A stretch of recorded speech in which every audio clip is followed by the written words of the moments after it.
طرف پھر بڑھتے ہیں کہ حضور کی طرف سے اگر بلاوا ہے تو ہم جا سکتے ہیں. سبحان اللہ ماشاء اللہ. بلاوے کے لیے آج بیٹھے ہیں. اب یقین کریں حضور کی جو بھی محفل ہے نا، جو بھی محفل ہے، یہ نہ سوچے چھوٹی محفل ہے چند حضور کی محفل تو بندہ اکیلا بھی سجا دیتا ہے. بے شک بے شک. سجاتے ہیں ہم رات کو اپنی تنہائی میں سب دوستوں کو جو بھی ملتا ہے نا محبت کرنے والا پوچھتا ہے یار آپ کو ہم نے فیس بک پہ دیکھا، آپ تو ہمارے ساتھ تھے، آج ماشاء اللہ آپ حضور کے نعتیں پڑھتے ہو تو یہ کرم کیسے ہے؟ میں نے کہا یار رات کو سونے کے ٹائم آنکھیں بند کر کے پورے تصور سے مدینہ کا گنبد خضرا کا تصور کر کے 3 بار پڑھ لیا حضور کی ذات پہ اپنی تنہائی میں حضور پہ درود پاک ضرور پڑھا کرو، پھر دیکھنا وہ کرم. یہ تو جلوہ ہے. خلوت بعض میں دیکھا بائک پہ جا رہے ہیں جب آپ نے کوئی کلام شروع کر دیا، یقین کرو کہ وہ جو پڑھنے کا لفظ ضرور ہے، یقین کرو میں کہتا ہوں وہ جہاں پہ کلام کو جا دیتا ہے نا آپ جلوت میں نہیں پہنچ. خلوت میں جو مزہ ہے نا پڑھنے کا، کبھی اتفاق ہوا بائک پہ جا رہے ہیں کوئی کلام شروع کر لیں تو یقین کرو کہ سمجھے کہ گنبد خضرا تک پہنچ جائے. یہ بندے کی اپنی کیفیت ہے، حضور کو کس کیفیت میں پکارتا ہے. یہ تو ہم محفل میں آ کے بیٹھ گئے ہیں، لیکن اپنی تنہائیوں میں حضور کو یاد کرو، وہ دیکھے کرم فرمائیں گے انشاءاللہ انشاءاللہ. تو بالکل بڑھیے مدینے سے مولا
جانے کے چانسز نہیں تھے، لیکن حضور نے جس طرح بلایا ایسے تو امیر بھی نہیں جاتے. اللہ اکبر. شاید ان کی ترجمانی کرتے ہوئے کہا کہ اگر آپ کو پتہ نا لاکھوں روپیہ بھی ہو تو لوگ نہیں جاتے، توفیق ہی نہیں ملتی. لیکن اس گناہ گار کو توفیق ملی کیسے ملی؟ میرا یقین کس بات پہ ہے کہ یہاں مرضی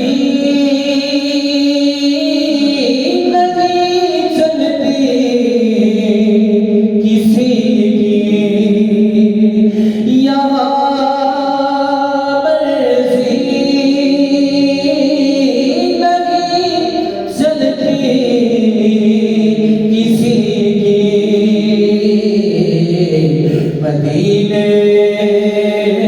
والا کے بولوا رہا ہے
جو شعر پڑھنے لگا ہوں، جنت البقیع میں کھڑے ہو کر جب یہ نظارہ دیکھا تو یقین کرو اب بھی وہ دیکھتے ہیں نا تو حضور کے در کی، حضور کی آگ آلات کی جو قربانیاں تھی وہ یاد آتی ہیں۔ مزارے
سبحان اللہ، سبحان اللہ۔